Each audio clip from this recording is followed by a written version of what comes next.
Is it a little bit more complicated this year with all the things going on? Or this is a little bit different because the budget was not wasn't done in May, so they're extending out to October. So hey, we are live, bud. Okay, good. Hello, everybody. Happy Thursday, mate. Hey, Tony. Taz, hi everyone. If you're joining us today, we're going to go live in exactly 1 minute. Tony and I are going to be talking all things business painting related. I'm just going to, if you're joining us, just give us a hello or a like or a what's doing. We're going to be covering some good content today. So looking forward to that. How's things your side, Tony? Yeah, good, Taz. Yeah, sun's still rising and everyone's keeping busy enough. Kids are at school and yeah, no, we're looking forward to the footy game tonight. Hopefully the Eels put a few more numbers on the Bronx. I'll turn it up. 58 minutes. So we can only extend on that, can't we? Turn it up. How did you guys start at the beginning of the year? Like the first two games? Did you guys have a good start? 2-0, we're top of the table, 2-0. So are the Broncos? Yeah, but not on for and against. Okay. Okay, buddy. Well, I've got David from WA. He's driving. You shouldn't don't be watching this, buddy. No.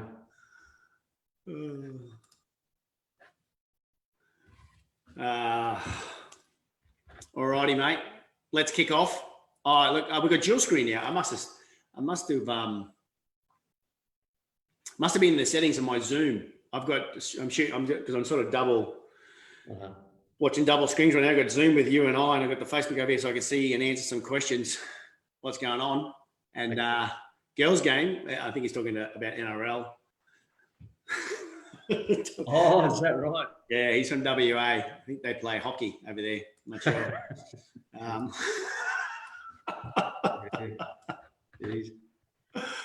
Oh, mate.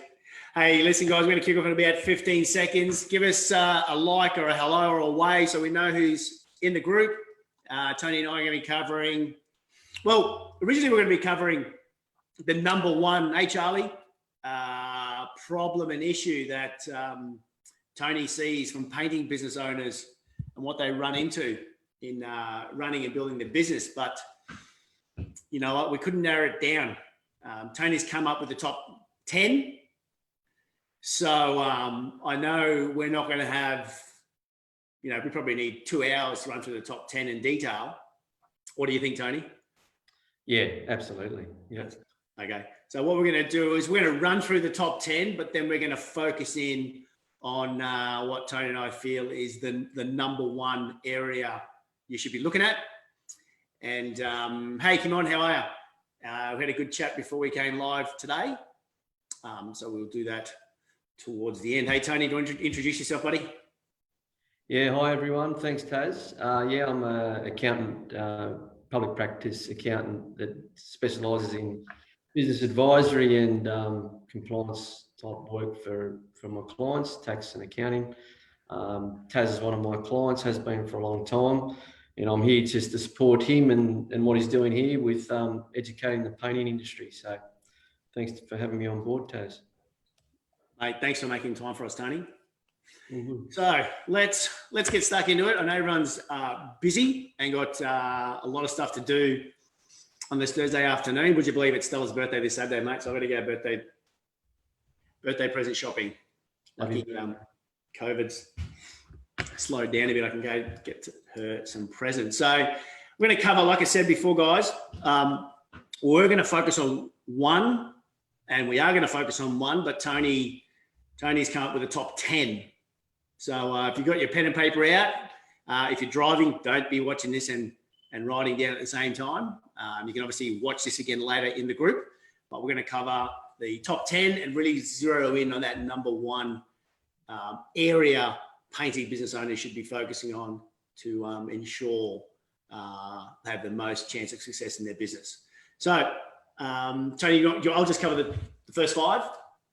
Yeah, I probably just want to cover off before you jump into that as to, probably why we sort of are stuck with 10 and really can't, sort of pick a number one priority. There is an overall one priority, number 1, which we'll actually talk to mostly, but it just comes down to the different phases and stages, and obviously the business model or the business personnel that are involved that determines what is a priority at the time. So the list of 10, and I'll get you to start probably going through those Taz, but those 10 will rank differently for different business owners. So the number one thing though is you need to focus on what you can control at the moment and what resources you have. And obviously listing through a priority of those is key, and having a needs analysis done by someone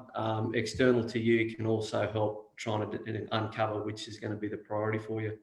That's exactly right. Yeah. Should have mentioned that. And you probably hit the nail on the head too, because at different times in each of our businesses, we're going to have something rise to the top, aren't we? Depending on what stage we're at in business. So yeah, perfect. Well, let's get this party started. Operations. 1, capacity management. 2, the size of the projects and the jobs you're going to be doing. Very important to consider them. Pricing, very topical subject in many of our conversations in our group, Tony. Pricing, particularly around competing on price and being undercut, but understanding your pricing and where you sit is critical to making sure you make some cash. And sales and conversions, my favorite subject. The sales process and the conversion process and knowing those numbers. So that would be in my top 5. Would you like to add anything to those, Tony, or should we just push on from 6 to 10? Yeah, I think we just push on. They're important. Yep. Cool, mate. After you. So yeah, from 6 to 10, it's just trying to identify the ideal customer or segment, which is a priority area and a problem for some. Marketing, everyone understands that, and it is within the top 10. Execution and leadership, and that's involving really just having a look at developing yourself, and then as your business grows, your team in that space. Yep. That's highly important. That's one of my favorites. Yeah. One of my favorites. And if we've got time, we might even come back to that. And really, 9 is what sets you apart from your competitors. What are the critical components that, sometimes you've got to really identify that and what your value proposition is compared to where your competitors are, because that sort of flows in to lead on to the other aspects of your business. Yes. But the number one thing, and it won't come as a surprise to most, but it is time and time again, it is the critical thing for all business. Doesn't matter whether it's a painting business, accounting business, or whatever. It is cash flow. It's the oxygen of business to survive. So without cash, you can't do anything within your business. You can't support your expenses, your costs, your outgoings. You can't grow your business. You can't put food on the table. And this is not about sales. It's not about profit. It's about the flow, the physical flow of cash. So that is, the faster that you can actually generate the cash by bringing it in. Bring it into the business, not just having outstanding for, okay. Yep. But your receivables. What's that? Not having it outstanding in your receivables for months and months and months. Absolutely. And what I've listed is there's 5 key things to better managing your tax. So I'll just go through those 5 key things for everyone and make sure that you put a score against these things, and sort of just tally it up and identify where are the areas that you need to focus on getting better cash flow outcomes. Okay. So how to avoid it, how to avoid a cash crunch, and how to better manage cash. So number one is a highly important factor, not only in cash flow management, but in the management of your business. And that's know your numbers daily. So what you should be doing in a business, one of the things in the morning or even the afternoon before you knock off for the day is knowing what's in the bank balance, adding and doing a quick sort of solvency calculation, what we call a solvency calculation, or a quick calculation on the liquidity within the business, is determining the cash balance as it is, adding your accounts receivable as long as they're being kept up to date, which is your debtors or the customers, the money that's owed by your customers. That owe you money. Yeah, that owe you money, and take out what you owe your suppliers. That'll give you a calculation. How did that compare to last week, this time, or yesterday even? And making sure that you're sort of, doing some sort of cash flow forecasting off the back of that to make sure that, okay, you're in an okay situation. The next number two in this process of managing cash is having a process and routine around the collections part. So what we call debtors is not a debt, it's an actual accounts receivable, or the invoices that are owed to you by your customers. Yep. So in most software packages like Xero or Mob, you should be able to draw out what your debtors are. So invoices are raised, they go out, they're not necessarily paid until you continue on your terms of arrangement. Then you're getting that sort of payment in. Yeah. Also look at your terms within your debtors. So you might have some of your payments, some businesses might have 30 days on their terms. Now, I get it when you're dealing with governments and bigger organisations, sometimes they won't pay until 30 days.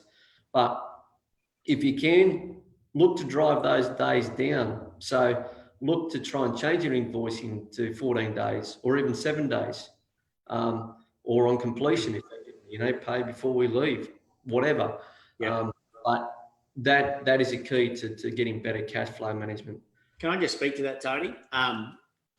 And just want to let everyone know, like, I understand when you're working with some of these larger clients, and not just builders, but the commercial clients and so forth. Sometimes as small business owners, we get trapped into thinking that what they offer is what we've got to take. It doesn't hurt to negotiate. I mean, we've had a lot of success in the last, say, 12 months when, because you and I talk regularly, when we just foresaw that we didn't know this COVID was going to happen. We saw there was a bit of getting real tight on cash out in the marketplace.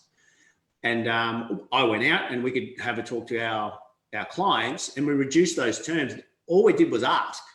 Not everyone agreed, but we got some of our major clients go from 30 days to 14 days, all with a question. So it doesn't hurt to ask, guys and girls. The answer is always no if you don't ask. It's always no if you don't ask. I mean, I was actually surprised. One of those bigger clients, you know who they are, Tony, they came to the party straight away. It wasn't even an issue. But I didn't know until I asked. And when I asked, it just came out no problem. I said, wow. So then we ask more. Now we have a little win, and now we just ask regularly. That's it. You've got to make it a routine and part of your process. So you've got to have someone in your organisation following up your debtors. It's a critical factor for all businesses. So there's got to be at least someone per each week, if not daily, chasing up, depending on the size of the business, those who owe you money. And that has got to be something that's it's a number one, really, I suppose. Yeah, cool. Number 3 on that list is pricing. So even though we listed pricing up top, pricing also does affect the cash flow in that we look to price with margin. So I don't like to see businesses sacrifice their businesses by pricing to win a job. If you're pricing to win a job, it's what they say is a race to the bottom. So a race to the bottom in any industry doesn't help. What happens is, and I've seen that in the GFC, is that people had resources. They wanted to win work to keep those resources happy. All they ended up doing is, several months later, having to ring the liquidator or insolvency person administer the business for a turnaround or wind the business up, because they hadn't supported their business with a good margin. So making sure that your pricing is good to support that. And within that, know what your break even is. Does everyone know what their break even is? If you don't, start to learn it. Yep. Okay. As a simple calculation for all, that's effectively your fixed cost of running your business divided by your gross profit margin. So that'll give you an indication of what you need to basically generate to be able to support the costs within that business. So do you want to go one more time, because I understand that's really critical. So it's your fixed cost of running the business, divided by your gross profit margin. Yeah. So that'll give you effectively a break-even point that you need to generate in sales per period. So that's the fixed cost for the month or the quarter, or even the year. I prefer not to do that. I prefer to do it at least monthly. The longest maybe a quarter, but that will determine really what you need to generate in sales for that quarter or month in advance to be able to reach break even. Okay. In doing that on a regular basis just helps you set some targets, and not only drives the winning of the work conversion to pricing, throughput, and getting the job then invoiced out and collected. It all flows through. It just sort of drives that focus. The other number 4 on this list is support good arrangements with your suppliers. So they're the outgoing side. So you've got to also look at some of your suppliers as partners in your business. If you don't have them and you don't support them, you can have mediocre outcomes for what you're supplying to your customers. So you've got to identify your suppliers. You've got them on. Why did you get them on? You got them on because you wanted good product or you wanted good service. Well, treat them with respect, pay them, work on terms that in a relationship with them that may even improve the terms. They might think that you're a good operator and you're always good for the payment. We might extend you out for another 7 days, or we might give you a discount. Ask your key suppliers, if we pay early, can we get a discount? What happens?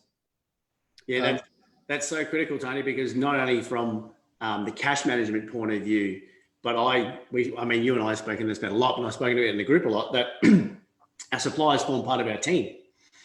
We have an internal team, which is our internal, whether it be our bookkeepers, our staff, our painters, our admin. That's our internal team. Then we have an external team, suppliers. So it's really key to have those two networks connecting to be able to deliver, the quality and service to our end client, who are our clients. I really think, Taz, this is going to be one of the key critical factors for driving successful businesses going forward. Really? Gone are the days where suppliers were just, there's an abundance, I'll just pick one. Businesses will be, pressured with their own capacities and want to work with businesses that want to work with them. It's a partnership. It's a partnership. Yeah. You've got to treat them as that. So identify which ones are your critical ones, and work on good relationships with your suppliers. And part of that includes payment. Cool, mate. The other one, and the last one here, which is equally as important as the other 4, is, and where I see a lot of businesses struggle, especially as they upgrade, and I'll talk about upgrade in a sec, but is living within your means. Don't starve your business of cash. So businesses go through cycles, and what happens is that you've got different cycles in your business, really a lot of it built around capacity. So your capacity management of resources will only generate so much in revenue. Okay. Now that will then determine, a lot of things, including your profit, will eventually also fall into the bank account. Now, if you starve that business of that cash and you transition that business to a higher level, which puts more pressure on the business and the resources, you're going to find yourself that you're not going to have enough cash to survive. You've starved your business of oxygen. So you've got to really identify what's your household budget, what's within your means, leave a good, healthy chunk of balance in your bank account in the business that supports your strategy going forward. And then maybe over time you get an opportunity to upgrade. But what I've seen time and time again is that businesses get to a certain level, they take a heap of money out and they upgrade. They upgrade a few things. They upgrade the house, they upgrade the car, they upgrade and get a boat. Sometimes they upgrade their partner. So whether they want to upgrade their husband or wife, that's expensive. That also happens. That's expensive. It's expensive, right? The boat. I'm talking about the boat. No. But it comes to a point of confidence, and that confidence relies on the cash that gets pulled out of the business, which starves it. So yeah, it's an important factor. Cool, mate. Thanks, Tony. That's a lot to take in, guys and girls. Not only we covered the top 10, but we covered that number one, that last one, which is cash. And cash is king. Cash is the lifeblood of a business. I think Tony used. And even within that important one of cash, Tony, there's a top 5, isn't there? I think from memory, it was know your numbers daily. Yep. So there's the five key characteristics. They're all equally important. But knowing your numbers daily, making management of your debtors routine and regular, frequent, pricing with an appropriate margin to meet the costs of the business, supporting good arrangements with your suppliers, and then obviously we're living within your means. Okay, cool, mate. Thanks, Tony. Someone's Steve, 2 wives and a boat? ? That's, you've got to have a really healthy business to support that one. If anyone's got any questions, hit us up in the next 10 seconds because we're going to make it a wrap. We were on time today, Tony. That was awesome. Cool. That was great. Hit the nail on the head. Excellent. Thanks, guys and girls, for watching. Appreciate your time. Hope you get a lot of value out of that. I really appreciate Tony making the time twice a month to do this for us. I really appreciate it, mate. Thanks very much. All good. Go to the Broncos tonight. and I'll talk to you after this, buddy. All right. See you, ladies and gentlemen. No worries. Bye.